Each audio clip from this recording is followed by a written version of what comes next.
Hello, everyone, and welcome to the Own the Moment podcast. I am your host, TJ Lasig, and today we're talking some hoops. We're talking NBA playoffs. Round one is in the books, round two is already underway.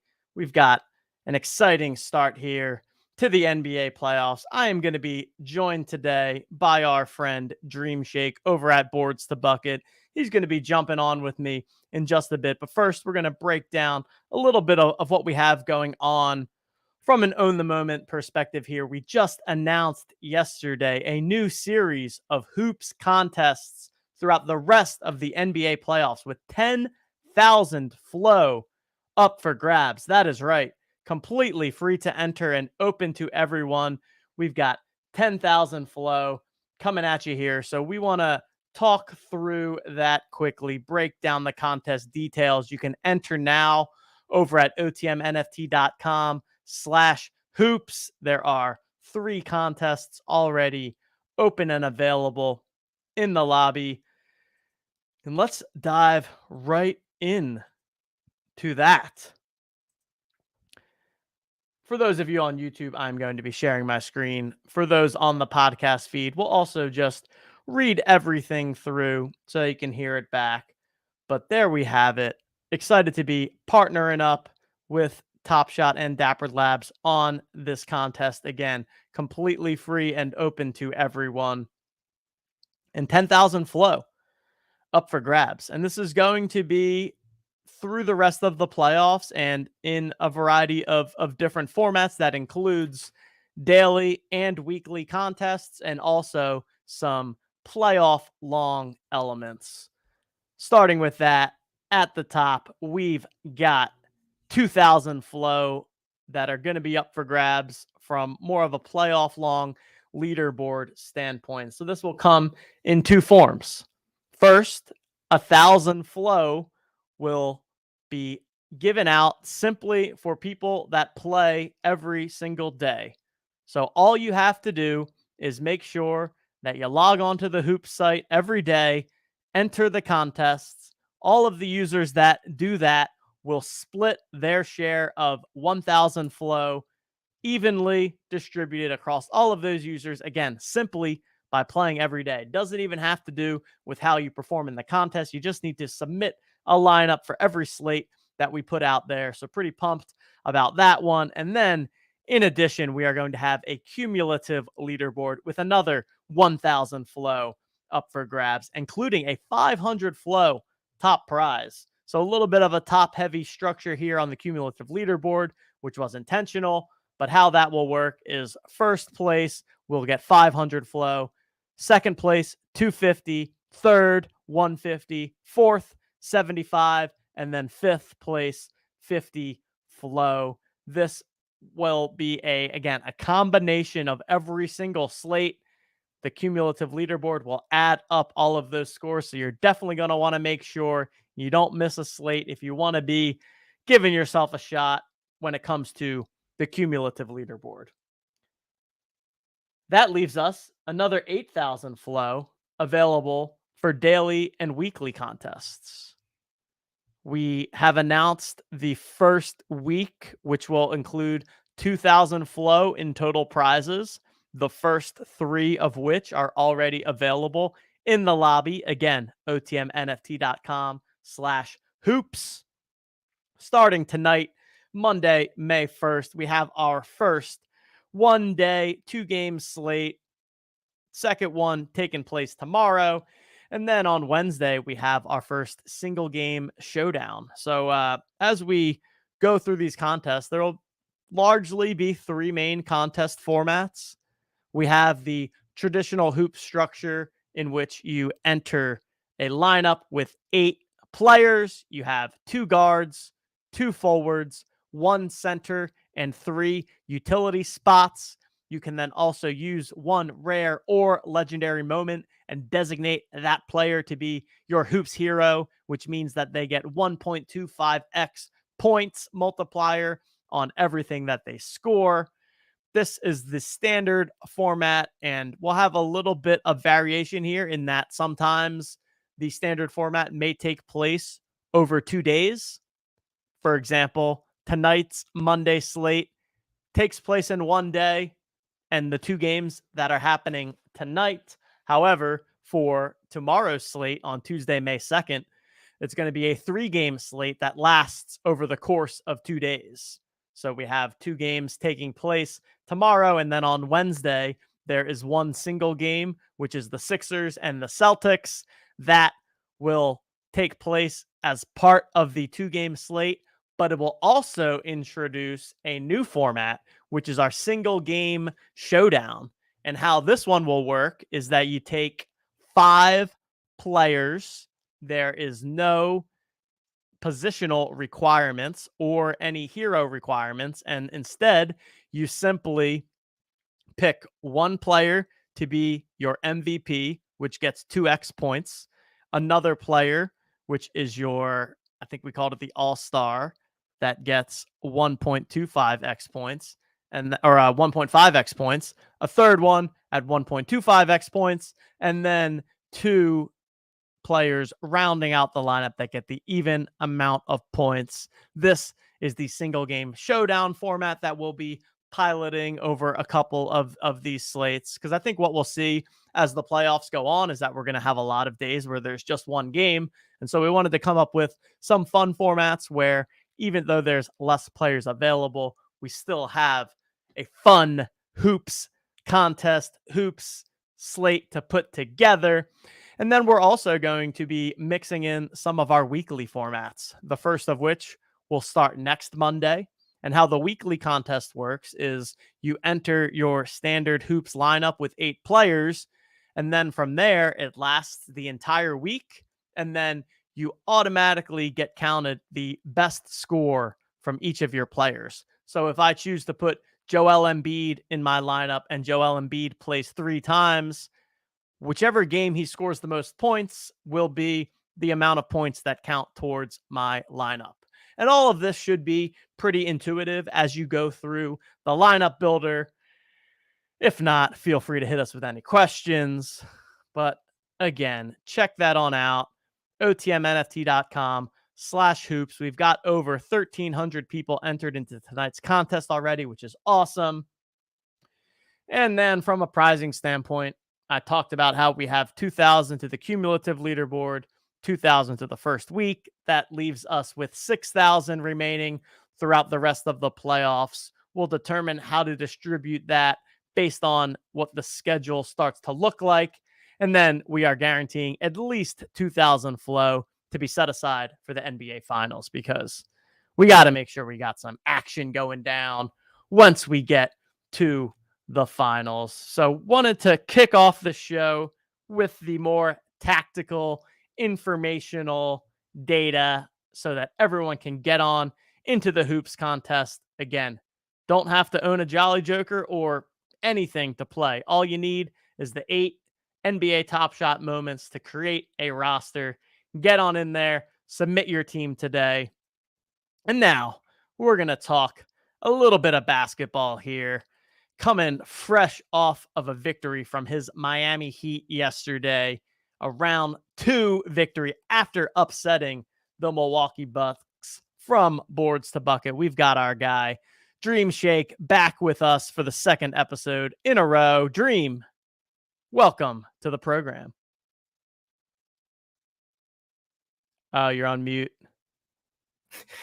Sorry about that. Good to see you guys. I'm sure you could, read my words when I was going and speaking a second ago. But thank you again to the OTM community, to B2B. We covered every single playoff series. So if I'm looking a bit ragged today, it's because, we're pumping in like 8 hours of basketball over the weekends. We're putting up 4 hours of basketball during the days. I mean, at best, right? These games can go sometimes 5-6 hours. But yeah, really excited. It's been one of the best playoff experiences of my life. And I know I'm kind of biased because of the Heat. Our experience on Watch Playback. But I can say, too, that from, I think, the external outside NBA community, I think we all sort of feel that this is a very special playoffs because nobody can guess a winner. It's a real tough one. Everybody's got to take. It may not exactly be the right one at this stage. So let's dive in. Let's go talk. Thank you for having me on here again with the audience. Really excited to go get into this NBA playoff slate. Yeah, it's been just an awesome start already. Some really great first round matchups and some fun second round matchups ahead, and it's like, I feel like we've been talking about it for a lot, the back half of the season is the amount of parity and kind of Yep, like anyone can beat anyone style. that's it. See that with your Heat upsetting the Milwaukee Bucks. I mean, it's not often in the NBA that we see an 8th seed beat the 1 seed, right? Like, unless there's some crazy injury stuff, like there was a time where that was unheard of. And I also think that there's another fun element of, we talk about how we're past the LeBron Steph era, whatever, but now we've got them still, Warriors Lakers, facing off in the second round here. So even when those two are, quote unquote, past their prime, we've still got them getting out of the first round and get to see another, hey, you never, I guess every year, every time they face each other, it could be the last time, potentially for the last time in the playoffs, but I'm excited about that one. We've got my Sixers going against the Celtics tonight. Obviously, with the Embiid situation, that definitely puts a damper on that series in general. Certainly from a biased Philly standpoint, but I think, in general, you never want to see the MVP of the league not suiting up in the playoffs, and especially because it's becoming a bit of a trend, which, we can talk about injury stuff and whether or not those are predictable or just random. But what are your thoughts here on the first round and some of these matchups now that we have in the second round? Well, you know what? Part of the reason why I like being on OTM is because, much like the playback audience gets for me on the regular basis, because we're basically on every single day and I get to drop my hilarious and really bad NBA takes every single day, but I get to drop a lot of hindsight inside here. So one of the big ones was the Lakers bubble championship. That's a thing that got thrown out there. And then, tying in the Miami Heat into that experience.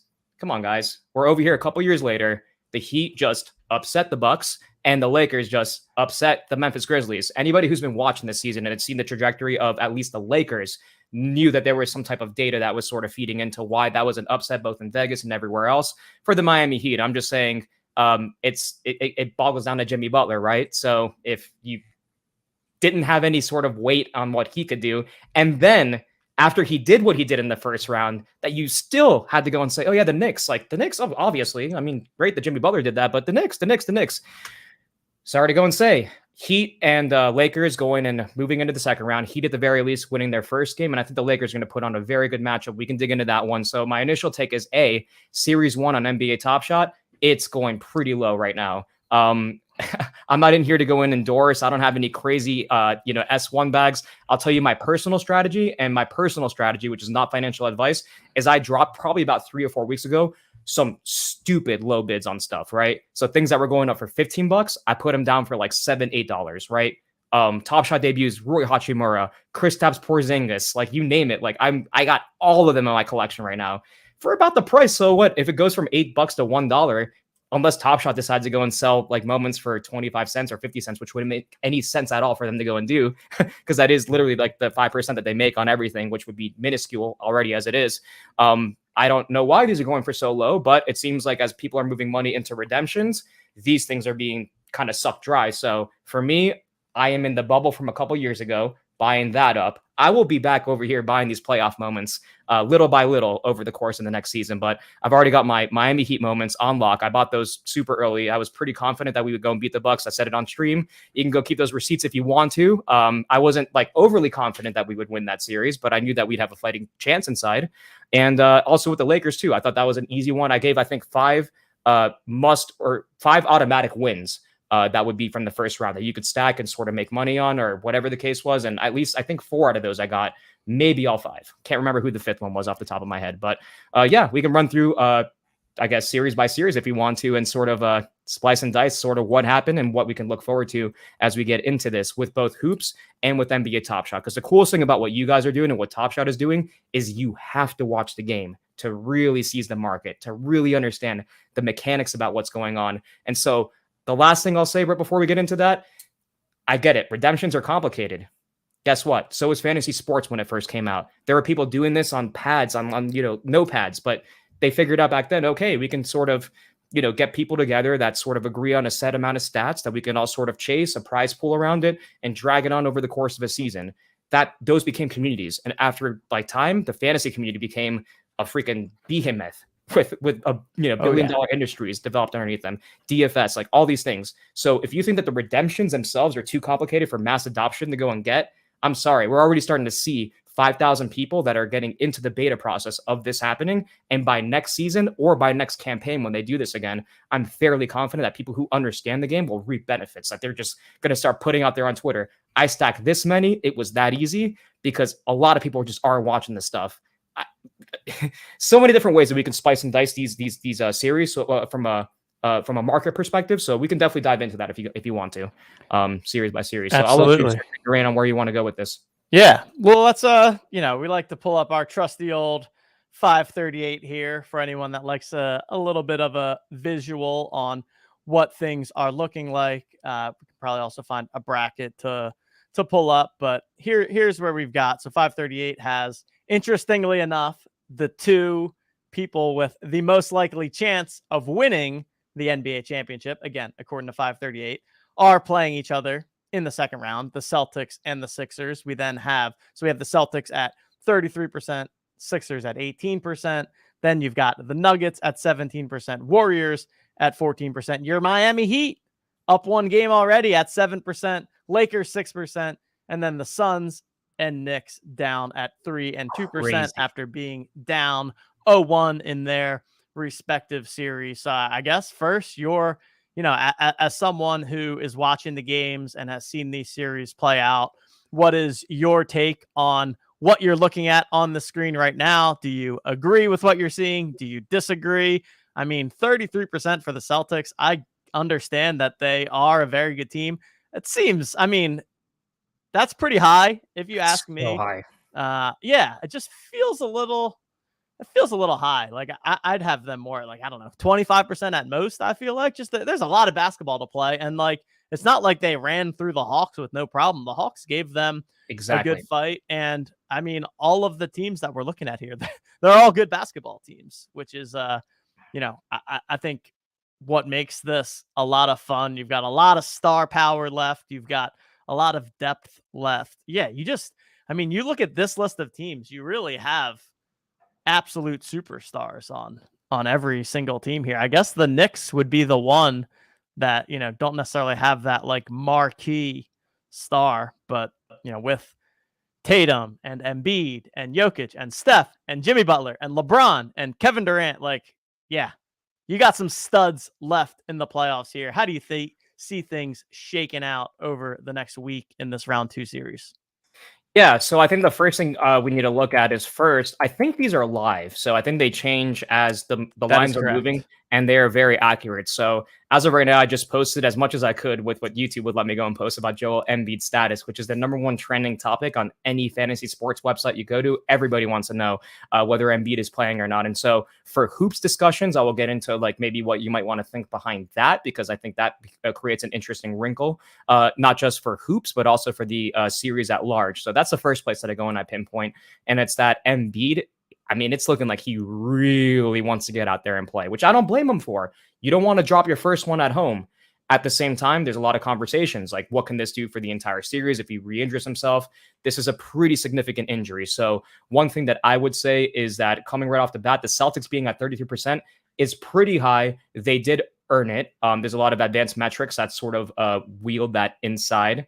If Embiid does not play, as I think Vegas is sort of hedging on right now, they're saying Embiid's not going to play. Vegas is definitely saying he's either not going to play or is going to be extremely limited. Because I think the last I saw, Celtics were like 10-point favorites. They would never be 10-point favorites with Embiid out there. Well, sort of. So here's the interesting part about this is that you have the Celtics and 76ers with each their respective at 1 and 2. So that's the first thing I look at is like they're hedging their bet right there. So we're just saying that in this part of the bracket, one of these two teams are going to go and win this. So that's actually a big slap in the face of my Miami Heat. It's like, seriously? Like, you don't want to give us any acknowledgement? It's cool. Give Jimmy like a bigger chip on the shoulder. Give him more weight on his back. Like he's just going to keep plowing through it just because that's, what him he does. And so that's the first thing that I react to is 76ers versus Celtics have clear weaknesses within their respective teams. And so no matter who makes it out, and I include the Knicks with this too, because I think the Knicks aren't completely done with their series, but I can dig into that a bit more. Still, I do think that just like last year where we saw the Celtics face the Miami Heat, also perennial favorites. It was similar to this tracking in terms of where the series would go, went to 7 games.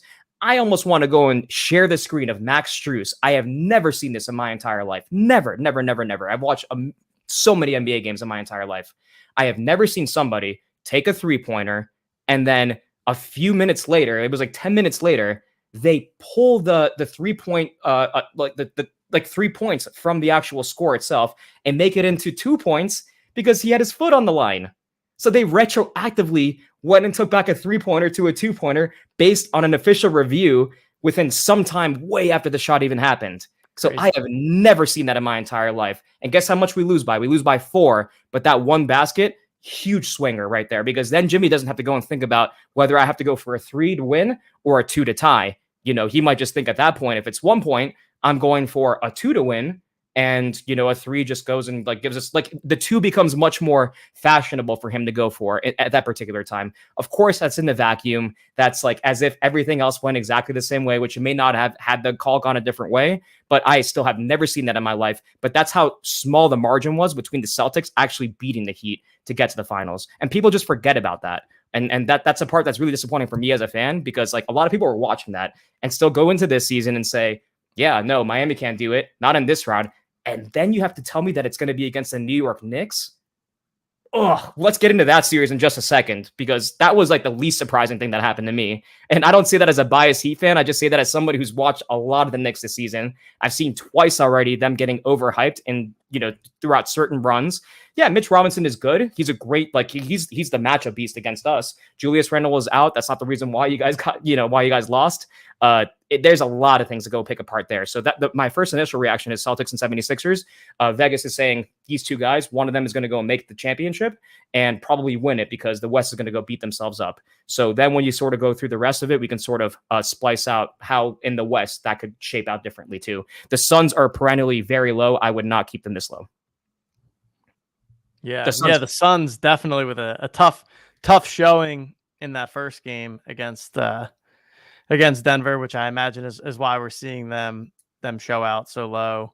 Yeah, I don't really know what to make of the West. It feels a bit like a toss up here, and yeah, the numbers and Vegas and 538 are definitely, you know, as you said, implying that either the Celtics or the 76ers, whoever wins that series, will not only go on to win the East, but also the NBA title. But there is a reason that we play the games, and it is because anything can happen. Exactly, my friend. So let's get into this bracket. Yeah. Let's go one by one. We can splice and dice. I see we got some hot Suns takes. Let's walk through them, because I don't think game 1 indicates a lot. And I say that as a Heat fan too, where we might not even have Jimmy Butler in the next game because his ankle apparently swelled up. Yeah, what was the latest there? He was definitely hobbling around at the end of that game. Overnight, his ankle swelled up to about the size of a basketball, apparently. So he's very questionable for game 2, but it's looking like he's probably going to play anyway. So let's see. But yeah, so I guess we can walk really quickly. I'll start bottom up, since we already talked a little bit about the Heat and New York just a bit, and I can end off with that. A basketball, yeah. They said it was that, yeah, that's the analogy that they used. Like, yeah, it's apparently a big swelling that they wanted to say in their tweet. Lakers versus Golden State. Shout out to the Sacramento Kings.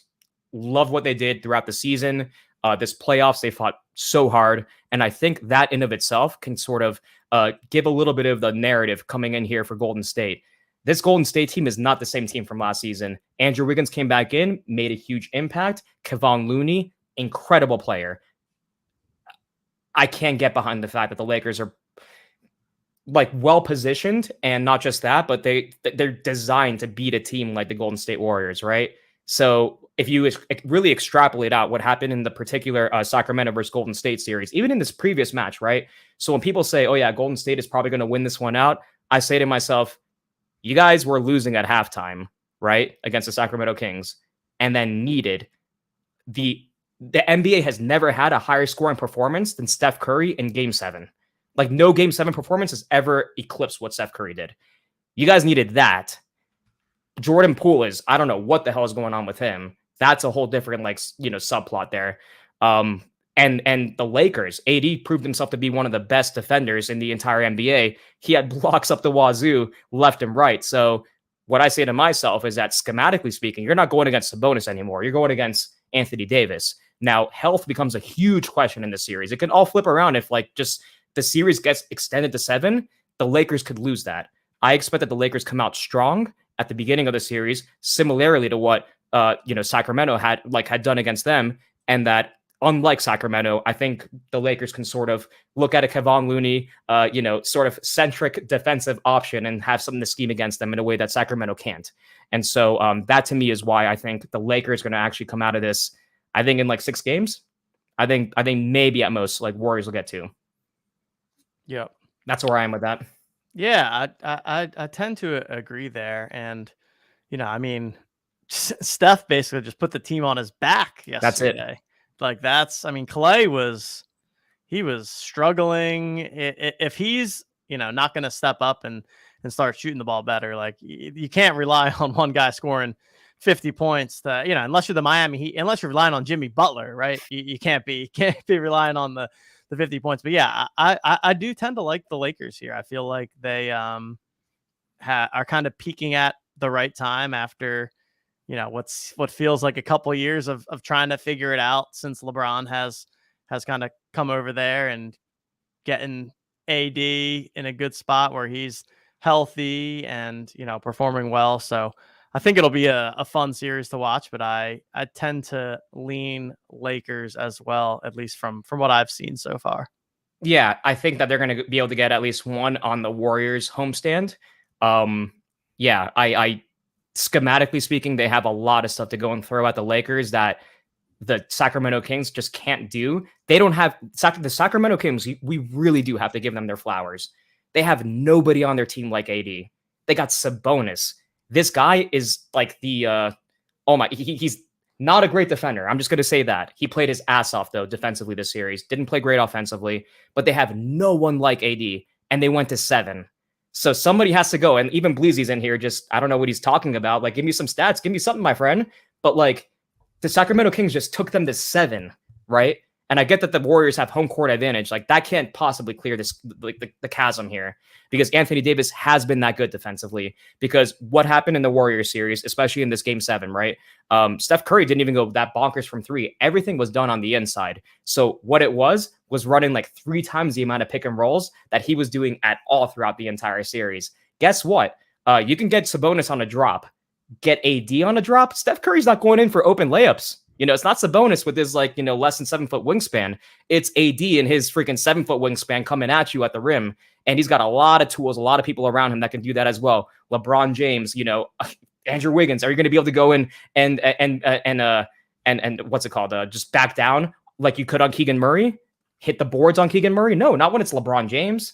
So you just have to look at what the Kings had and what the Lakers have, and then extrapolate it out to the fact that they went to a 7-game series. Terrible home record. Jordan Poole, unless they can figure that out like very quickly, everything is shaking out. This is one of my guarantees of the entire thing. That's why I want to start here first, very strong. If you're a Lakers fan, be happy. You guys are probably grandfathered into the next series just as easily as I think the Celtics could be going on next round. I think it's going to be a butt whooping. Sorry, Warriors fans. There we have it. We have it.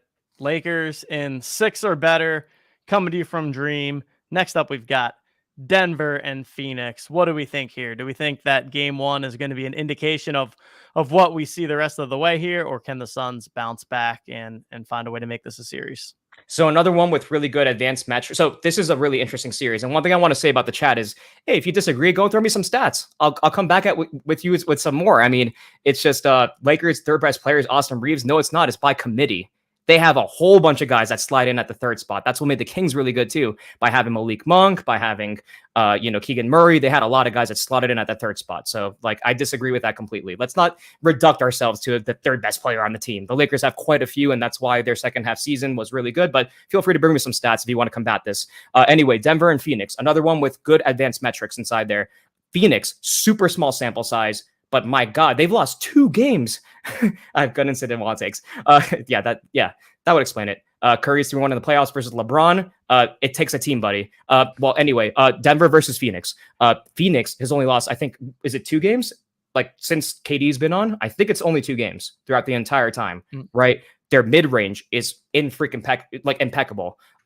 Denver, what Denver's done to sort of stave off from their defensive inefficiencies at the end of the season, which a lot of us who are watching the Nuggets, I mean, I got scared from the Nuggets. I said, oh my God, these guys could be also exposed in the first round and maybe I don't think they would have flamed out against the Timberwolves, but against the OKC Thunder, had they gone against them, I might have thought twice about that series.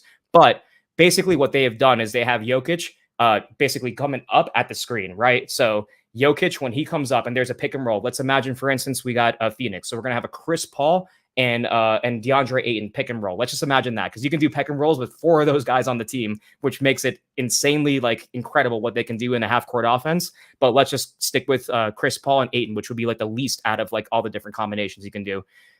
In that scheme, you got Chris Paul with the ball and you got Ayton right over there, right? Setting the screen up. And so what Jokic would do against normal teams is he would stay up on the screen, like closer to Chris Paul. And then what'll happen there is Aaron Gordon would go and rotate onto that loose guy, right? And he can't do that this time because he's going to have basically KD out there that he has to basically go and plug himself into. Now, he did an incredible job in the last game of staying out on that, right? So I think he did oh my God, Aaron Gordon did incredible in the last game. Do I think that can sustain for an entire 7-game series? Let's see. But in that drop coverage, what I expect to see a lot more of the Suns doing, especially tonight, book it almost. Put it in your OTM hoops lineups. That's what we're here for, to talk OTM hoops, right? If you want to even just throw a little wild take out there, watch Ayton tonight, go and get 20 and 15. Just watch it, because that's the matchup that needs to happen. If you are in that coverage and you have Aaron Gordon then switching on whoever is a switch on Ayton, that is the key matchup that needs to be exploited. So Chris Paul is going to be intelligent enough to get the ball in there. KD and Devin Booker have them right now, even in their small sample size, one of the most efficient mid-range offenses of all time. Yeah, I'm expecting that Phoenix goes and locks one up tonight. I would almost put money on it. But Denver's very good. And really the key plot line here is a team that's been together for many years, right? Versus a team that was just assembled. So we're really seeing the true battle of, does the regular season actually matter? Because if it does, the Denver Nuggets should win this out. If it doesn't, and it's just based on talent, then Phoenix will go and win this. So you guys vote how you guys want to. I'm going to go with talent here. I think they're that good. But if Jamal Murray is what Jamal Murray has been in the past game, yeah, it's going to be a wrap. It's that simple. He's that good on offense. So it can go many different places. I'm just going to go strictly with the basketball and drop coverage. Once I see basically Denver do something against what I think Phoenix can do, then I can go and maybe change my predictions around. So that's where I am with that. Yeah, I think what we've seen so far from Denver is like you just said, they're proven to be a great regular season team, and they have not yet proven to us to be a great playoff team. So this is a perfect test for it, going up against the Phoenix Suns, loaded with star talent and that kind of top-notch potential. So I'm a little torn on this one. I do think I'm gonna lean Nuggets getting out of this series, but I don't know. Phoenix, to me, like, they do just have so much top end talent, and with adding Durant, obviously massive, and have that ability to score. Seems like they just haven't quite fully figured it out. Maybe it's the late season edition and taking some time, although like you said, their record has been good since there. But I'll take the Denver side on this one. But I agree. I think it's going to be an awesome series, and then I think the Western Finals is also going to be just a great matchup. And no matter what the matchup ends up being, there's going to be some kind of awesome storylines to be following, whether it's Jokic, like, I don't know, you could imagine a Durant against the Warriors being a thing, or Durant back against LeBron, or Jokic against either LeBron or Curry. So I've seen guys attack this drop coverage with the Denver Nuggets basically in the second half of the season. I've seen Terry Rozier. I mean, I'm out here watching these games every single night, people. Like, I am watching like their drop coverage. It's pretty scary how quickly Phoenix can go and turn this bad boy around. like what I think they can do. Now, the other part of the equation is who's that fifth guy on their team that can sort of like, and the big part is also Chris Paul, right? You have to involve him and Ayton more. But figuring out how to go and, integrate Chris Paul, and I think Ayton is sort of the schematically what you need to do in order for Phoenix to go and win the series. And I think they can go and do it. So that's what I would be banking on. But it is better to go and say, I mean, I would love to be the guy in here to go and say, hey, consistency, year in and year out, chemistry, Jamal Murray, Jokic, like all the struggles of the past 3 seasons all amount to something. I just think when you add a guy like KD, it just changes everything on what you can do. So that's where I am going to be personally going with, but I could also see it turning on Denver too. And guys, I have Denver going into my finals in my B2B bracket, in which we're giving away a holo. So curse me if you want, but I do have Denver and the 76ers if we want to go in there in the finals for my particular bracket. All right. Yeah, there's the transition. Okay, so you have 76ers in your bracket, but I believe I heard you hinting that you think Boston is gonna mop the floor with them here. So what's the Celtics versus Sixers take, and how much is the Embiid injury factoring into how you're viewing this series and what you expect to happen? Yeah, with Philadelphia and Boston, this is, I mean, if Embiid is less than 100%, I mean, Boston should go and just trample through the whole thing. I love B-ball Paul. Paul Reed is a great player. I think he's got a lot of potential in the NBA. But I don't think he's equipped to go and handle this Boston team by himself. So even Embiid at 50%, I could see the calculus and running him out there today just to be able to stave off and get into this series. But honestly, it's going to have to be how much do you bet on Maxey and Harden popping off against this team. DeAnthony Melton, he's been pretty good defensively as well. And so, actually 76ers versus the Celtics, I actually have my boy Rock Doggy in here who dropped me a couple of stats. So I want to go and share those out. So net rating throughout the season, Celtics at 6.7 first. Net rating for the 76ers, 4.4 third. These are stats with Embiid, right? So if you have him, you're close. If you don't have him, it just craters. Philadelphia, even if they have Embiid on the floor, I think they can take it to like 5 or 6. It's going to really have to take James Harden doing what he did in game 1, just going bonkers from 3-point range. So can it happen? Sure. And I believe in Maxey to go and develop this offense in a way that's very different than an Embiid-centric offense. So much faster, push the ball on the floor. Yeah, it's got to be a completely different offense, right? Without Embiid. I mean, it's got to be a fast offense. Anytime any team is missing their best player, it obviously hurts when that best player is also the MVP. It's unfortunate. It's gonna have a major impact on the game, and I'm mostly curious to see like if and when Embiid comes back and like how available he really is. It seems like he, I think the one thing about Embiid is he's played through injuries. Like he did it last year against the Heat. Yeah, it's you guys would have beat us. I'm saying it right now. You would have beat fine, us. Like, he's not milking it, or if he could play, he'd be playing, and I guarantee you he wants to play.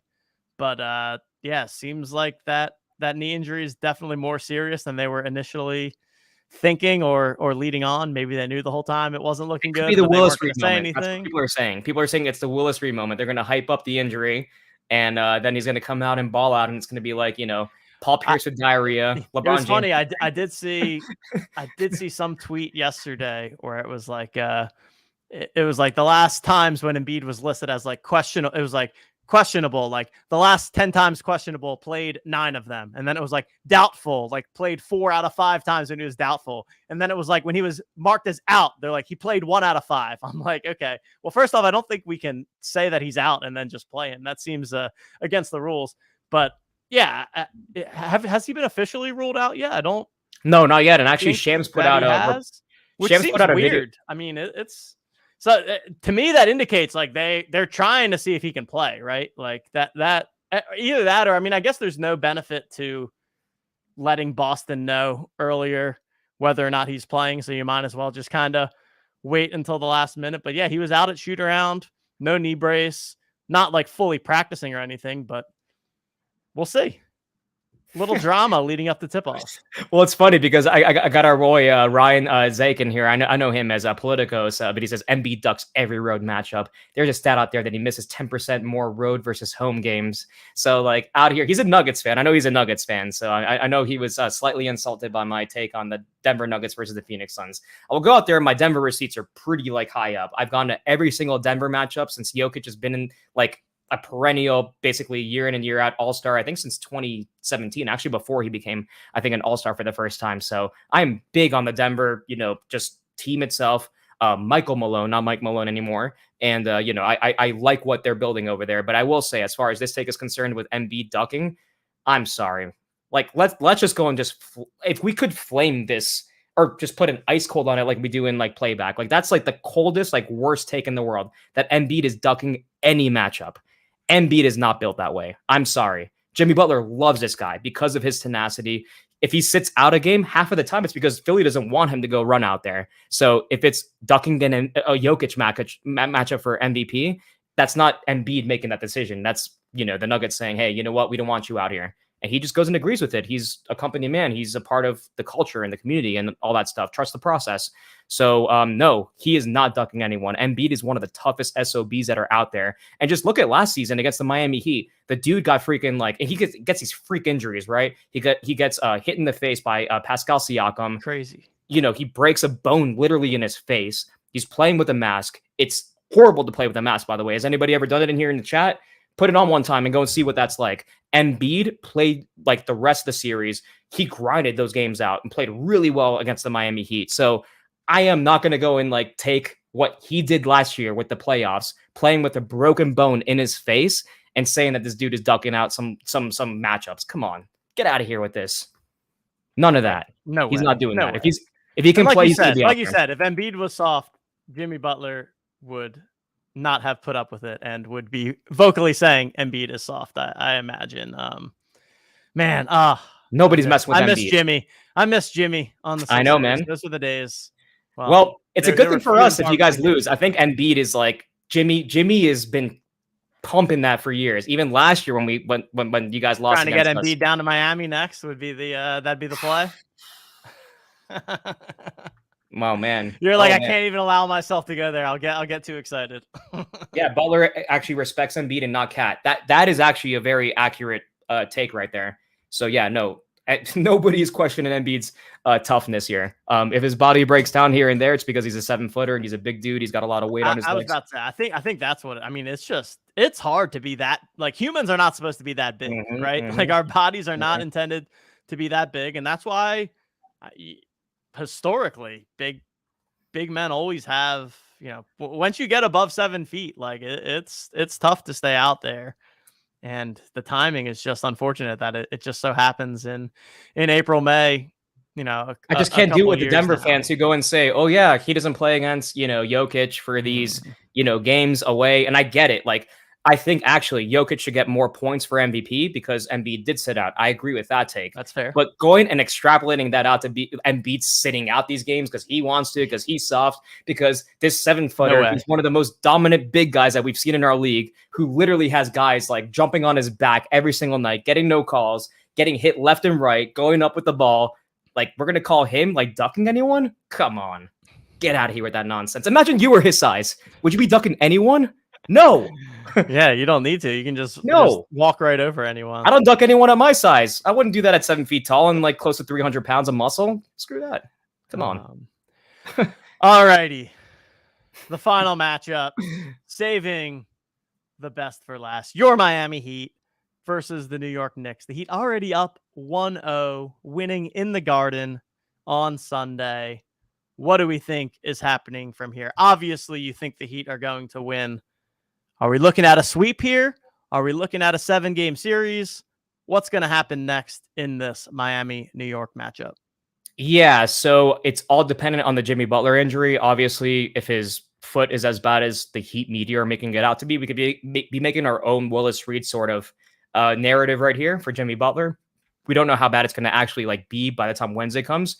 So splitting one in New York is really good. But at the same time, splitting one in New York means that they can come back and split one in our house, and the series can very much get tilted. I think we match up really well against them, but I'm really worried about our depth. Like our depth is the big thing. If we don't have Jimmy, even Jimmy less than 100%, it's a real tough one to get around. So I do think we're going to turn this one out. But the whole reason why that is just I don't.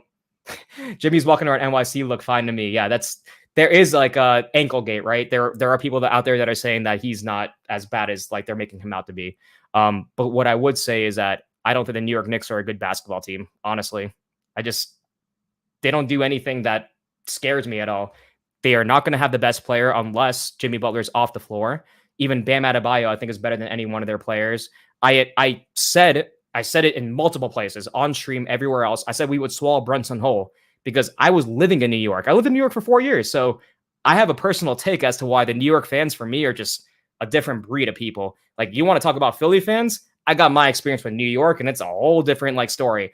I had people going and telling me, oh, Jeremy Lin is gonna score 40 over the Heat, right? When he was on his run. And I went and I was just like, oh, how much do you want for that take? Give me $10. How about you? $10. I have made like nice money off of New York fandom because every time they have a little bit of like goodness happen to them, what's that expression? That's why you can never have good things. Like, that is New York in a nutshell. So the fact that Jimmy Butler can go off of those historic performances and then people could actually go the other direction and go for the New York Knicks, I think to myself, my God, people are just reading the box score. They're reading the offensive rebounds from Mitch Robinson and the this and the that. And I just say to myself, wow, like incredible. But okay, let's go and keep taking the money. Keep working in the backgrounds. Oh, you like that bet? Horrible take. Great. Here, why don't we go and bet on this? And that's what I was doing in the first game. So it was nice to go and see. Now that Jimmy Butler has an injury, it's going to obviously throw a wrench in the whole entire discussion. But I don't think New York is actually a good basketball team because when you actually look at what they need to do in order to beat the Heat, without Julius Randle, you're basically relegated down to Jalen Brunson and you're relegated down to RJ Barrett. And RJ Barrett did a good job yesterday hunting Max Strus. That's what you need to do if you're the New York Knicks. But I mean, come on, where else are you going to get the points from? Obi Toppin? That's what you got. So Julius Randle is out, but Obi Toppin went and showed out. That would have been the same thing anyway with Julius Randle. So my question is, who is that extra guy stepping up? When I heard that people were actually thinking that, oh yeah, Jimmy Butler played pretty well, but Quentin Grimes and who was the other guy? Somebody else is going to go lock him up. I said to myself, did you just see the last round? Were your eyeballs actually looking at the screen? I can't for like the life of me imagine why anybody would like stack up anything with the New York Knicks unless you're a New York Knicks fan. But I saw a lot of casuals going out there and doing it too. So all I'm saying is, you can avoid the mistake if you want to keep going in that direction of, denying Miami of what they could possibly do. I wouldn't bet against Miami. That's the whole thing. You don't have to bet for Miami, but don't bet against them. You're just going to lose money at that point. So I don't know. The Top Shot community likes to complain a lot about losing money, but for all intents and purposes, I saw a lot of, ooh, bam, New York. I saw you guys on 2 different runs. One where you guys, I think, like strung together like 10, 15 wins and then crater completely after. And so, and that's happened throughout the past 5 seasons. That you guys were literally a playoff team 2 years ago and then a non-playoff team last year. Most of the parts have stayed the same. And then somehow you guys are going to go and beat the Miami team that just went to the Eastern Conference Finals last year that has Jimmy Butler putting up 50 points. Like, just it's crazy to me.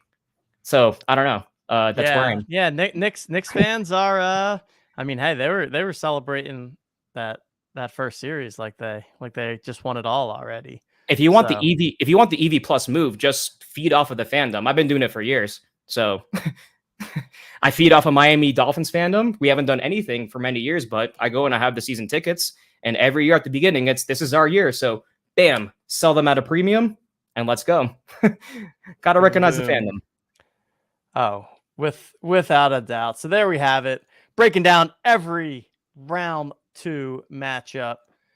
Tonight we've got the Sixers and the Celtics. And then what else do we got? We got what's the late game tonight? Oh, it's the Denver game too, right? That's tonight. Yep. So it's Denver and it's Denver Celtics. Phoenix same game too tonight. So yeah, there we have it, everyone. Make sure you're turning in your Top Shot redemptions if you got them. I believe the Kings and Warriors ones are open for redemption right now for their round 1 moments since that series just wrapped up yesterday. Make sure you're getting on into your OTM Hoops lineups, locking First contest at 7:30 p.m. Eastern time tonight. But make sure you're coming back to the site every single day because there's going to be new contests in the lobby every day. We're going to try to be like 2-3 days ahead of the slate so that you can enter them in advance so that people don't forget. Dream, any final words for the people before we shut down today's show? No, I'm all good over here. If you guys want some quick OTM hoops plays that I made today, one of them is Paul Reed. Why not, right? So don't half the people are gonna they're just gonna all go check off all the boxes, and maybe Embiid does actually go and play today, right? But don't be surprised if something wonky happens inside. Just keep him on the bench. I think Maxey, no matter what, has a really good match today. I think he plays. He has to put the team on his back. Him and Harden. So Harden 3, Maxey I got on my lineups at least. I think it tracks well for that. Because what we saw with Jimmy Butler yesterday after the injury, he was a decoy, but a very effective decoy because you can't just leave him open even if he's on one leg. So it actually, when you break down the film, you can actually see that they're extending out on him basically at the line, right? They're not helping out at all on the inside. And that's when Bam Adebayo is going to work and when other guys are cutting inside. It was tremendous for us to have that decoy.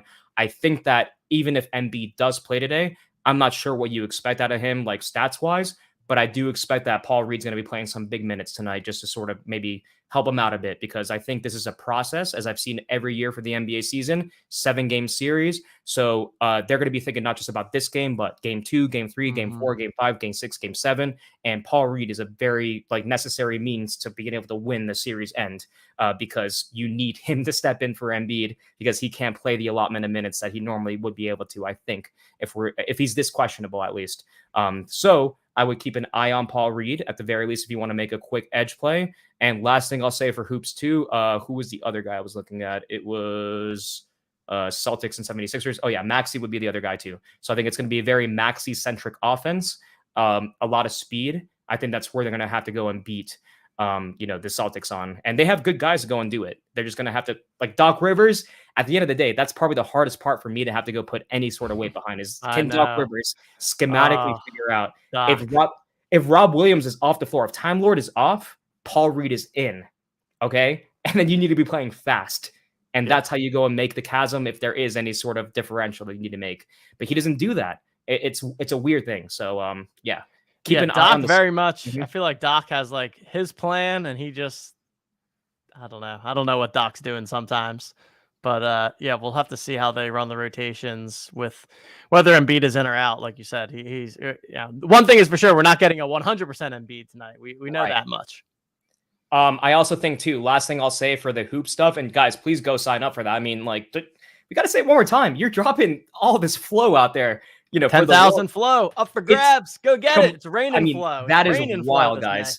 So maybe drop it inside here in the chat. Like go fire up like a builder right now. And there's some really interesting and fun games out there that we've gone and developed with the OTM crew and whatnot. One thing I'll say too about that Suns matchup in particular, I look at Durant tonight.